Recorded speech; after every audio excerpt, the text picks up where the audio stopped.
So today we will focus on the light-dependent reactions. In the last lectures, we talked about the last independent reactions that occur during the daytime with the help of the light. In today's lecture, we will focus to the light-dependent reactions.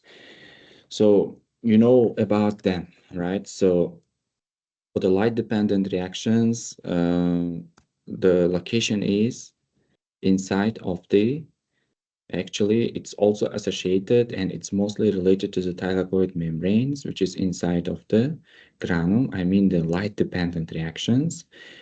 So regarding the light-independent reactions, they occur in the stroma of the chloroplasts, right? So let's focus.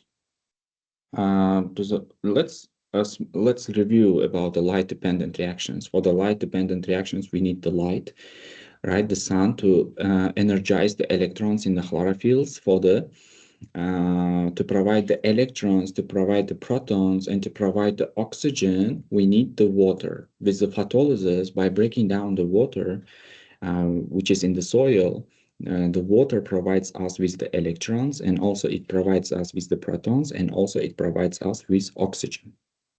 So what's happening in the light-dependent reactions? First of all, water splitting, which is also called the photolysis.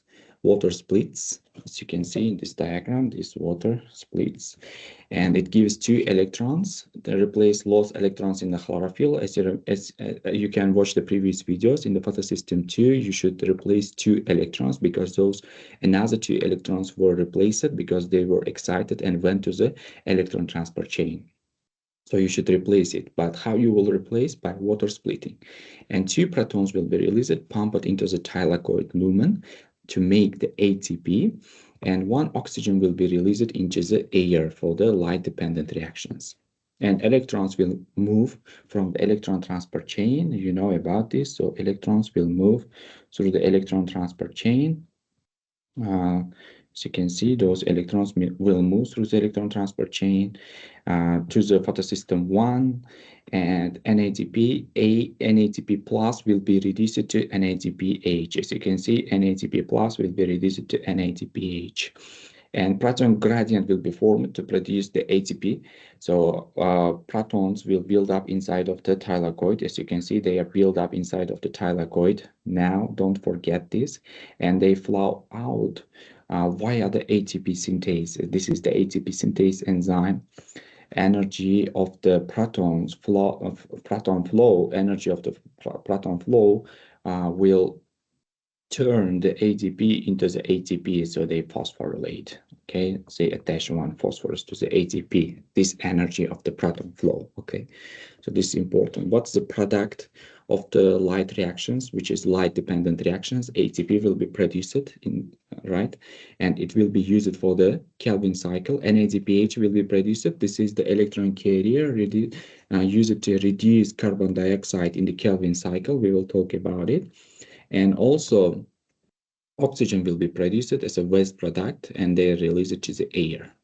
So the ATP and NADPH, they move into the stroma of the chloroplast later. This diagram is pretty cool. ATP and NADPH will be moved to the stroma. This is the stromal portion, which happens the light-independent reactions. And ATP used for the energy in the Kelvin cycle. NADPH will be used for electron purposes. And the carbon dioxide will be also used from the air. And they make the PgAl, we call it PGAL. We will talk about it. They will be used to form the PGAL, PGAL, which turns into the glucose, PGAL molecules combine to form the glucose, which is used to form the starch, sucrose, and other organic molecules. So PGAL is very important. So I hope you understood. This is the light reactions. On the left side, you can see NADPH and ATP. They are used to the Kelvin cycle and they are produced in the light reactions. And the light is really important. Water is also important for the photosystem 2. And also ATP plus phosphorus and NADP plus, they are recycled. As you can see, the NADP plus, it is oxidized now because it's leaving electrons in the Kelvin cycle, and ATP also used and makes ADP. Okay, they are sent back to the light reactions. They will go to the light reactions again. You should know about this. So you should know about ATP synthase. This is the enzyme, like in human mitochondria as well. Proton gradient, they use the neutrons. They use the proton gradients. They are also like a human, in the human comparison, they use it in the neutrons, in the gastric acid, in the kidneys. They are also important. And NADPH, same in the humans, use it in the immune response or lipid synthesis as well. And oxygen production, this is the basis of the all oxygen we breathe, essential for the respiration. And also it's important for the intensive care unit ventilations as well. So I hope you understood. Light-dependent reactions, they split the water, they release the oxygen, produce ATP and NADPH, which are then used in the Kelvin cycle, to turn the carbon dioxide into the sugar, which we call PGAL or glucose. I hope you understood. If you understood, please answer in the comment section. How does ATP get produced and what happens to the oxygen from the photolysis? And which two molecules link the light reactions to the Kelvin cycle? You should mention in the comment section if you know the answers. It will be really good. And let's talk about the light independent reactions. Today is our main focus. So the other names for the light independent reactions, this is the Kelvin cycle, or also we call it dark reactions. Okay, but dark reactions, this is misleading name. They still need products made in the light as well. Its location is the stroma of the chloroplast. I showed you the stroma of the chloroplast several times. This is the stroma of the chloroplast. This is the thylakoid. Actually, the light independent reactions, they are happening in the stroma of the chloroplast, the fluid area around the granum. Okay, the stacks of the thylakoid is called granum, and the fluid area around the granum is called stroma. You should know about it. I hope you understand. And inputs for the Kelvin cycle will be carbon dioxide, it will be ATP, and it will be NADPH. So carbon dioxide is coming from the air. As you can see, the carbon dioxide is coming from the air. And the carbon source is for making the sugar. At the end, from that carbon, we will make the sugar molecule, PGAL, okay? And ATP is used from the light-dependent reactions. As you can see, ATP is used, and this ATP will produce ADP because it's used up.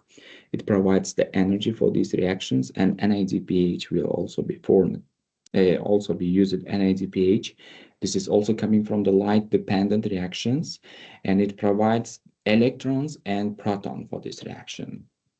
Okay, and you should know the main phases of the Kelvin cycle. The first is called the carbon fixation. The second is called reduction phase, and then it's called regeneration of RuBP. First, what's happening in the carbon fixation? In the carbon fixation enzyme, which is called the RuBisco, this is the enzyme name. It captures the carbon dioxide and attaches it to RuBP. As you can see, this is the RuBP, 5-carbon sugar. The RuBisco enzyme attaching the carbon to the RuBP, okay, and this creates an unstable 6-carbon compound. This is unstable 6-carbon compound. It breaks into 2 3-carbon molecules. As you can see, it's breaking down into 2 3-carbon molecules. 2 6-carbon molecules, which is called PGA. This is called the PGA. Okay, this is unstable because it's broken down into 2 PGA. Think of RuBisco like a doctor inserting carbon dioxide into the molecular patient, which is called the RuBP. Okay, and now it's ready for the transformation. In the reduction phase, what's happening in the reduction phase? The ATP is giving the energy. Okay, the ATP is giving energy in the reduction phase. NADPH donating electrons and the protons. This NADPH is donating the electrons and protons. Okay, these 3-carbon PGA molecules, then these 3-carbon PGA molecules are reduced to form the PGAL. Okay, this is the reduced form of the PGA. This is called PGAL, also called G6, G3P also, okay, which is the building block of the glucose. Okay, This is the building block of the glucose. Think of NADPH like a donor in the blood transfusions, giving electrons and protons to build the tissue, which is sugar, okay? So what's happening, and then in the phase of the regeneration of the RuBP, most PGLs, this is the PGL, right? They go back into the regenerating RuBP. They're going back to the RuBP. So the cycle continues. This step uses more ATP, okay? The ATP is used for this step as well. Just like recycling the surgical tools for the next operation, the plant recycles carbon skeletons as well, okay? It's like recycling phase. So what are the final products of the light-independent reactions? The final product is PGL. This is the PGL, or we can call G3P. This is the glyceraldehyde 3-phosphate. We also call glyceraldehyde 3-phosphate molecules. So it can be used to make the glucose, sucrose, starch, and the cellulose. It's the and, okay? PGL, it's the precursor to all carbohydrates in the plant. This is similar to the acetyl-CoA in humans, being a precursor for many biosynthetic paths, okay? So summary of the equation, so carbon dioxide is CO is getting the hydrogen plus electrons and turning into the PGL. Okay, this is in the reduction phase. Carbon dioxide provides the carbon, and all the protons and the electrons, they're coming from the NADPH, and ATP is giving energy for this, okay? ATP used in the biosynthesis, it's really important, and I hope you understood this final diagram. Okay, carbon dioxide entering, combining with the RuBP, ATP and ADPH use it to convert the PGA into the PGAL, and PGAL is formed, and some PGAL becomes the glucose, some regenerates to the RuBP, okay? Some of them will become glucose, some of them will regenerate to the RuBP again to continue this cycle. And the cycle continues with the help of more carbon dioxide, more ATP, and more NADPH, which is produced during the daytime, okay? So if you understood, you can answer to the questions in the comment section. What's the main product made by the Kelvin cycle? You should mention them. And why is oxygen not needed in the Kelvin cycle? Please think about it and please answer. And what's the role of ATP and NADPH in this process? Okay. And what's the name of the enzyme that fixes carbon dioxide? You should know, mention in the comment section if you know. I hope you understood this reaction. And Kelvin cycle, light independent reaction, second name is also called Kelvin cycle. Location we talked about, it's stroma, inside the fluid, inside the chloroplast, but outside the thylakoid stacks. The cycle happens in the three stages: carbon fixation, reduction, and regeneration of the RuBP molecules. Okay, so you know about what's happening in the first carbon fixation phase. So during the carbon fixation, enzyme which is called the Rubisco captures the carbon dioxide, right? 3 molecules of the carbon dioxide from the air, and these combine with 3 RuBP. They're combining with 3 molecules of the RuBP, 3 molecules of the carbon dioxide combining with 3 molecules of the RuBP. RuBP is actually 5 carbon molecule, and they form 6 molecules of PGA. This is 3 carbon compound, okay? Like how carbon dioxide is used by your body to regulate the pH, here it's being captured for the building the carbohydrates. In the reduction phase, the 3 molecules of the PGA, as you can see, 6 molecules of the PGA, 6 molecules of the PGA molecules converted into 6 molecules of G3P. We also can call G3P molecules, glyceraldehyde 3-phosphate, this molecule, also called PGAL.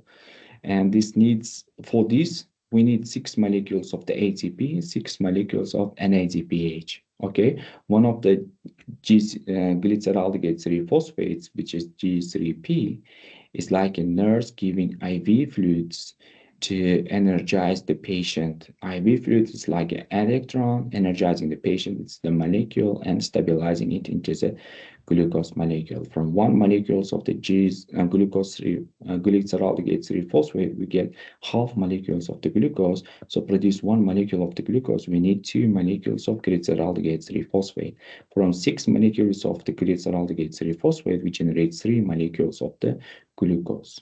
And this stage 3, this is the remaining. So the remaining 5 glyceraldehyde 3-phosphate. Remember always, 1 glyceraldehyde 3-phosphate is used to make the glucose, and other 5 molecules, they go to the regeneration phase. The remaining 5 glyceraldehyde 3-phosphate molecules, they are rearranged using 3 ATP. You see, they are using 3 ATP. They are rearranging to make 3 RuBP molecules. Okay, they rearrange to make 3 RuBP again. This regenerates the cycle so it can fix more carbon dioxide. Okay. So what's happening? What's the input of this reaction? The input of this reaction, 3 molecules of the carbon dioxide entering to the reaction, 3 molecules. Output is 6 molecules of PGA. You see, this is the PGA. 6 molecules of the PGA is released from 3 molecules of the carbon dioxide. 6 molecules of ATP, 6 molecules of NADPH is used. You're producing 6 molecules of glyceraldehyde 3-phosphate. 1 leaves for production of the glucose, and 5 of them will continue, and they make the RuBP molecules, 3 molecules of the RuBP. And 3 molecules of the ATP also used to rearrange, to regenerate 3 molecules of the RuBP. It's important. Final outcome for one cycle, for one Kelvin cycle, used 3 molecules of the carbon dioxide. 1 PGL is made for 2 cycles. 2 cycles enough to build the 1 molecule of the glucose. 1 cycle generating half molecules of the glucose. Second cycle will also, if happens, will produce 1 molecules of the glucose. From 3 molecules of the carbon dioxide, we are producing half molecules of the glucose. From 6 molecules of the carbon dioxide, which is 2 cycles, from 2 cycles, we will produce 1 molecule of the glucose. It's important, okay? That's why the plant needs to run the cycle twice to make 1 molecule of the glucose, okay? So what's PGL mean? PGL means a 3-carbon sugar used to make the glucose. And also what's RuBP means? RuBP molecule, this is 5-carbon sugar that carbon dioxide is fixed to. And Rubisco, this is the enzyme, you know, key enzyme that starts the Kelvin cycle. Without the Rubisco, the Kelvin cycle won't start. You know what's NADPH? This is the carrier of the electrons from the light reactions, and the ATP, you know, energy source from the light reactions. I hope you understood it. So in the comment section, you can write what are the 3 stages of the Kelvin cycle, which enzyme captures the carbon dioxide, and how many cycles are needed to make 1 glucose, okay? Let's talk about the terminologies. So RuBP, this is what's the meaning of RuBP? Full name is ribulose bisphosphate. You shouldn't know about the full name. So it is the 5-carbon molecule. This RuBP molecule, this is the RuBP 5-carbon molecule, you know, binds to the carbon dioxide to start the Kelvin cycle. And what is Rubisco enzyme? So Rubisco enzyme, this is the enzyme, most abundant enzyme on the earth. Okay, it helps the RuBP capture the carbon dioxide. This Rubisco, this is the most abundant enzyme on the earth. You know what? 6-carbon molecule intermediate product formed from the RuBP plus carbon dioxide, they produce the PGA. Okay, and what's PGL? PGAL or glyceraldehyde 3-phosphate. It's written glyceraldehyde 3-phosphate also. What's glyceraldehyde? This is 3-carbon sugar. This is the final product of the Kelvin cycle. Okay, it's like a pyruvate in the glycolysis, building block for beginner molecules. Also, ATP, you know, energy currency, and NADPH is electron plus proton donor. And the photosystem 1 and 2, you know, what are the photosystem 1 and 2? Photosystem 1 and 2, they're protein pigment complexes. They absorb the light and energize the electrons. They're like a solar panels energizing the devices. Thylakoids, you know, they are membrane sacs. They're site of the light-dependent reactions. And the stroma, this is the fluid inside the chloroplast. They are site for the Kelvin cycle.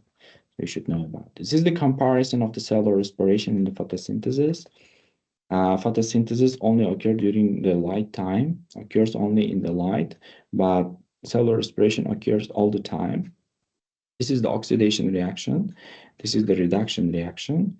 And this occurs in the mitochondria, this occurs in the chloroplast, the photosynthesis. And both of them rely on the electron transport chain to produce the proton gradient. And this requires, cellular respiration requires oxygen and releases carbon dioxide, but photosynthesis requires carbon dioxide, but it releases the oxygen. And NAD is a proton carrier, NADP is proton carrier in the photosynthesis, NADH is in the cellular respiration. ATP is produced in both cases by ATP synthase, and this contains the Krebs cycle, the cellular respiration, and photosynthesis contains the Calvin cycle. I hope you understood today's lecture. It was really super easy. We covered the light independent reactions which happen in the stroma of the chloroplast.